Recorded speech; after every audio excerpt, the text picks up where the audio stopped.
राधे राधे। जय श्री कृष्णा।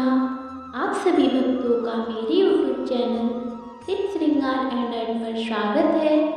आज मैं फाल्गुन मास की अमावस्या की कथा सुनाने जा रही हूँ, तो सभी भक्तों ध्यानपूर्वक सुनो और अगर चैनल पर नए हो तो ज़रूर सब्सक्राइब कीजिएगा।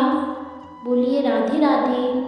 फाल्गुन मास की अमावस्या की पौराणिक कथा के अनुसार एक गरीब ब्राह्मण का परिवार था, जिसमें पति पत्नी और उनकी एक पुत्री थी।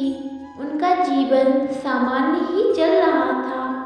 जैसे जैसे वर्ष बीतते गए, उनकी पुत्री भी धीरे धीरे बड़ी होने लगी। बढ़ती उम्र के साथ उसमें स्त्रियों के गुणों का भी विकास होने लगा था।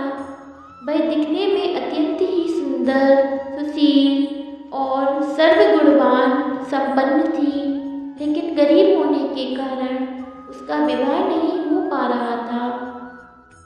एक दिन उस ब्राह्मण के घर एक साधु महाराज पधारे।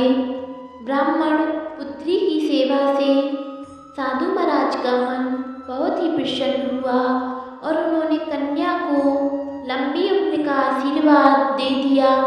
साथ ही यह भी बताया कि उसकी हथेली में विधवा का योग है। इस बात से चिंतित होकर दीन ब्राह्मण ने पंडित से पूछा, पुत्री के इस वैधव्य दोष का निवारण कैसे होगा? तो साधु महाराज ने कुछ देर विचार करने के बाद अपनी अंतर्दृष्टि से ध्यान करके बताया कि कुछ दूरी पर एक गांव में सोना नाम की धोबिन जाति की एक महिला अपने बेटे और बहू के साथ रहती है, जो बहुत ही आचार विचार और संस्कार संपन्न तथा पतिपरायण है। यदि यह कन्या उसकी सेवा करे और महिला इसकी शादी में अपने मांग का सिंदूर लगा दे, उसके बाद इस कन्या का विवाह हो तो इस कन्या का वैधव्य योग मिट सकता है। साधु ने यह भी बताया कि वह महिला कहीं आती जाती नहीं है। यह बात सुनकर ब्राह्मणी ने अपनी बेटी से धोबिन की सेवा करने की बात कही।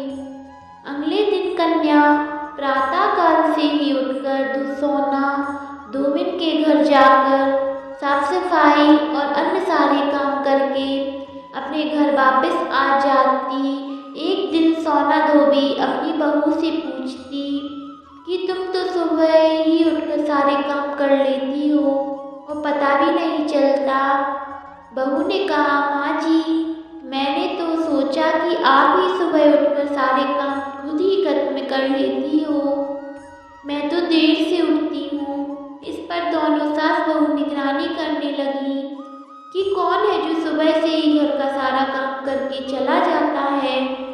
कई दिनों के बाद धोबिन ने देखा कि एक कन्या मुँह अंधेरे घर में आती है और सारे काम करने के बाद चली जाती है। जब वह घर जाने लगी तो सोना धोबिन उसके पैरों पर गिर पड़ी, पूछने लगी कि आप कौन हैं और इस तरह छुपकर मेरे घर की चाकरी क्यों करती हैं। तब कन्या ने साधु द्वारा कही गई सारी बात बताई। सोना धोबिन पतिपरायण थी, उसमें तेज था, वह तैयार हो गई। सोना धोबिन के पति थोड़ा अस्वस्थ थे। उसने अपनी बहू से अपने लौट आने तक घर पर ही रहने को कहा। सोना धोबिन ने जैसे ही अपनी मांग का सिंदूर कन्या की मांग पर लगाया, उसका पति मर गया। उसे इस बात का पता चल गया।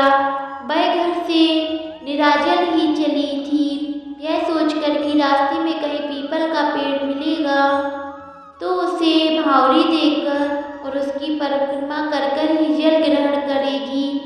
उस दिन अमावस्या थी। ब्राह्मण के घर मिले हुए पकवान की जगह उसने ईंट के टुकड़ों से 108 बार भावरी देखकर 108 बार पीपल के पेड़ की परिक्रमा की। उसके बाद जल ग्रहण किया। ऐसे करते ही उसके पति के मुर्दा शरीर में वापस जान आ गई। वापस जीवित हो गया। इसलिए माना जाता है कि इस व्रत आदि करने से पुण्य फल की प्राप्ति होती है।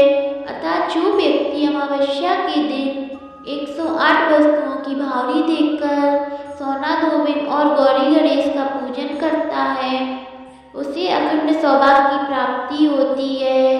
बोलिए अमावस्या मैया की जय। अगर ये वीडियो अच्छी लगी हो तो सभी भक्तों लाइक, कमेंट, सब्सक्राइब जरूर करिएगा। अगर चैनल पर नए हो तो जरूर सब्सक्राइब कीजिएगा। बोलिए राधे राधे, जय श्री कृष्णा। बोलिए वृंदावन बांके बिहारी लाल की जय।